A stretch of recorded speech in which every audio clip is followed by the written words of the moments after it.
Welcome to Engineering Everyday Equity. My name is Anthony D. Mays, and I'm a software engineer on the data visualization team here at Google. Today we have Leah Caligado. So nice to have you here today, Leah. Thanks so much for having me, Anthony. In today's episode, we're going to talk about how to build inclusive practices into your product development process. And we're going to talk over the next few episodes specifically about the design process and the design sprint and how you can think about inclusion at that stage. And today we're specifically going to talk about the planning phase and about how to think about equity, diversity, and inclusion from day one. And so Leah, it's so great to have you here to talk about this and to share your knowledge and expertise with us today. If you can just take a moment to tell me a little bit about your background.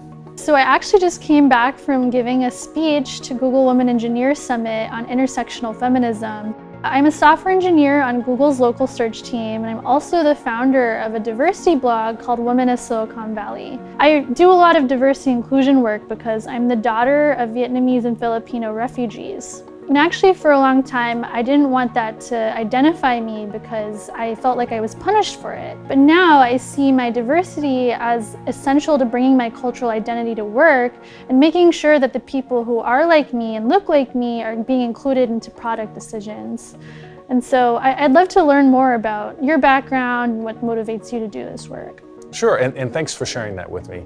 You know, as a Black man and as a Christian, I could really identify with some of the things that you were talking about, diversity and inclusion every day, both in terms of the products that I help to build and in the interactions that I have within the tech space.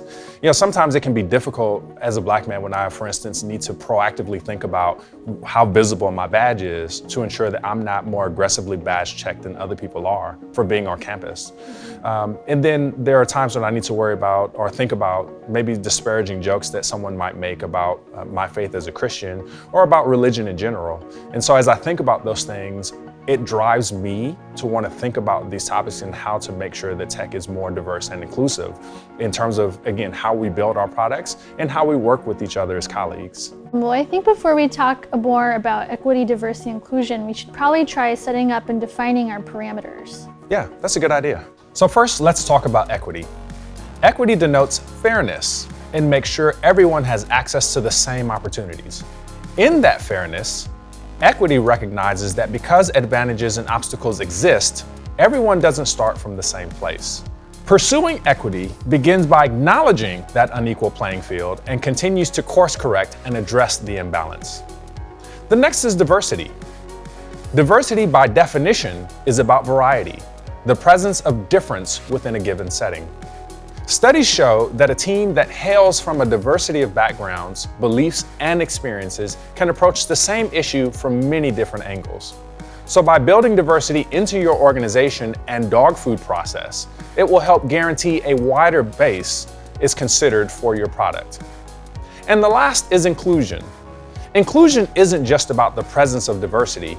It goes farther to ensure everyone feels valued and welcomed. As Verna Myers, a thought leader in the inclusion strategy space, puts it, diversity is being invited to the party. Inclusion is being asked to dance. So would you say that means equity is about switching who takes the lead? Well, I'd say it's more about ensuring that everyone feels empowered to do the asking. So now that we've laid the groundwork for these fundamental concepts, let's talk about the design process. And as I think about the design process, there's a story that comes to mind about this app that was in the process of being developed. And it involved allowing people to silence their phones by tapping on it while it's in their pocket. Now, as a guy, I don't see any problem with this, but as a woman, you see any issues?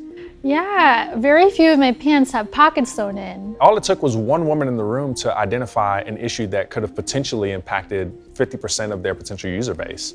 And so, you know, as you think about the design process, are there things that you've encountered in your past experience?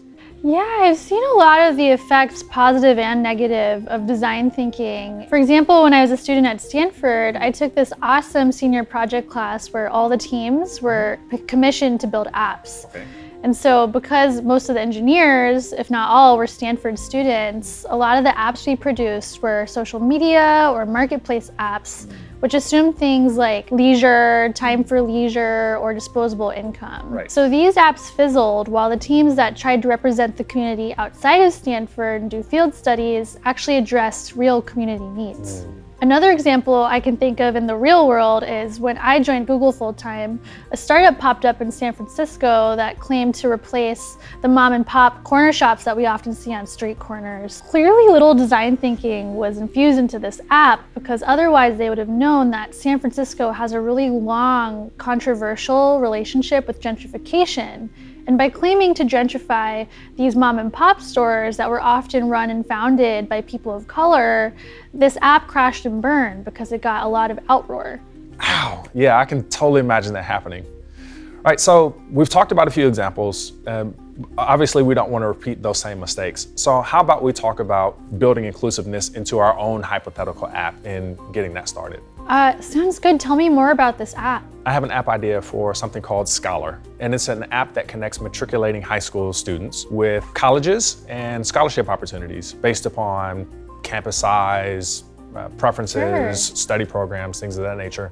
So for me, I care about this a lot because as confusing as it was for me, I'd like to take that confusion out of the process for the next generation of technologists who are looking to get into tech and pursue their educational dreams. How can I start thinking about inclusion from the very beginning of designing this app that I want to build? Well, one thing we want to do, Anthony, is create a challenge statement to build the inclusivity into our app. What do we have currently for our statement? Okay, so in 2018, I want to build an app that connects college students with colleges and demystifies the application process. That's a really good start.